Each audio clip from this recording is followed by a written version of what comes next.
श्रीगणेशस्तोत्र। गजाननाय पूर्णाय साङ्ख्यरूपमयाय ते विदेहेन च सर्वत्र संस्थिताय नमो नमः। अमेयाय च हेरम्ब परशुधारकाय ते मूषकवाहनायैव विश्वेशाय नमो नमः। अनन्तविभवायैव परेशां पररूपिणे शिवपुत्राय देवाय गुहाग्रजाय ते नमः।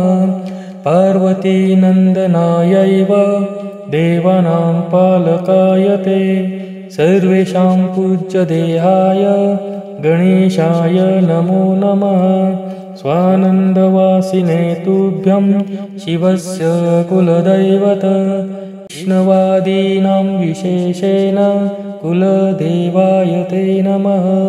योगकाराय सर्वेषां योगशान्तिप्रदाय च ब्रह्मेशाय नमस्तुभ्यं ब्रह्मभूतप्रदाय ते सिद्धिबुद्धिपते नाथ सिद्धिबुद्धिप्रदायिने मायिने मायिकेभ्यश्च मोहदाय नमो नमः। लम्बोदराय वैतुभ्यं सर्वोदरगताय च अमायिने च मायाया आधाराय नमो नमः।